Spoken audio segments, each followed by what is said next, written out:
চলো আজকে তোমাদের সঙ্গে শেয়ার করব তারাপীঠ মন্দিরে পাঠা বলি দিতে গিয়ে কি বিপত্তি ঘটেছিল। হ্যাঁ, পুরো ভিডিওটা তোমরা দেখতে থাকো, অবশ্যই জানতে পারবে। So hello everyone, Soma Haldar লাইফস্টাইলে তোমাদেরকে আরও একবার স্বাগত। আশা করি তোমরা ভালো আছো, আমিও খুব ভালো আছি। হ্যাঁ বন্ধুরা, মন্দির থেকে বেরিয়েই আমরা কিনে নিচ্ছি কিছু টুকটাক জিনিসপত্র। এখানে পাঠা বলি দেওয়া হয়েছিল, 5টা ছাগল আনা হয়েছিল, তার মধ্যে থেকে দেখলাম যে একটা ছাগল মিসিং।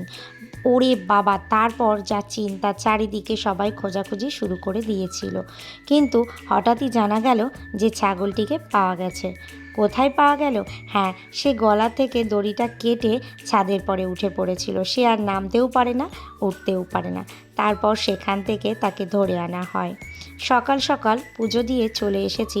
তারপর সকালের খাবারের থালিতে ছিল লুচি আর আলুর তরকারি। খাবারের টেস্টটা কিন্তু ভালোই হয়েছিল। হ্যাঁ বন্ধুরা, পাঠা বলির দৃশ্যটা আমি তোমাদের সামনে তুলে ধরতে পারলাম না, কারণ মেয়েদের পাঠা বলি দেখতে নেই, সেই কারণে। আর আরেকটা জিনিস দেখো, দুপুরের খাবারের আইটেমে কিন্তু বসে পড়েছি, কারণ খাবার খেয়েই কিন্তু চলে যেতে হবে বাইরের সাইট সিন দেখতে।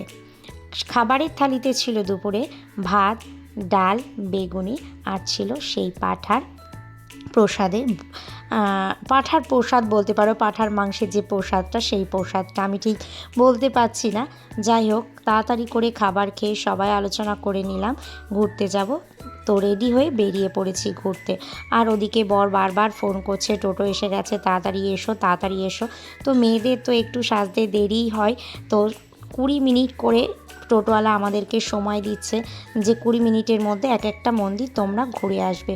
বিল্ববাসিনীর মন্দির প্রথমে ফার্স্ট আমরা দর্শন করতে গেলাম।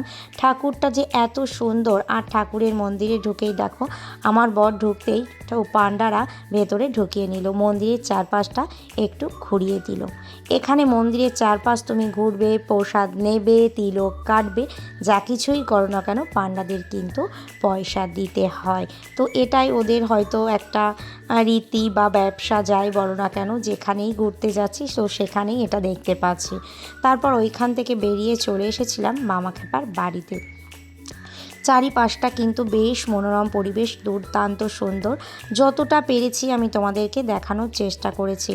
এমন অনেক সুন্দর সুন্দর মন্দির আমি চেষ্টা করেছি দেখানোর, কিন্তু অনেকের মন্দিরের গায়ে লেখা আছে যে ছবি তোলা যাবে না।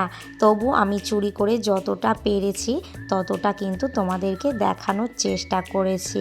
ভিডিওটা তোমাদের কেমন লাগলো অবশ্যই কিন্তু জানাতে ভুলো না। আরও সুন্দর সুন্দর ভিডিও ক্যাপচার করা আছে, অবশ্যই আস্তে আস্তে সেগুলো তোমাদের সঙ্গে শেয়ার করতে থাকবো।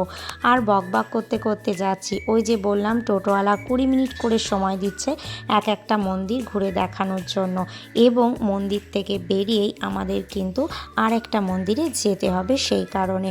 আর এই 7টা মন্দির ঘোরার পরে আমাদের যে তারাপীঠে মন্দির, আসল মন্দির, সেই মন্দিরে কিন্তু যজ্ঞ হবে, সন্ধ্যা আরতি হবে। সন্ধ্যা 6:30টার মধ্যেই আমাদের কিন্তু সেখানে প্রবেশ করতে হবে সেই কারণে। তো টাটা বন্ধুরা, দেখা হচ্ছে পরের ভিডিওতে।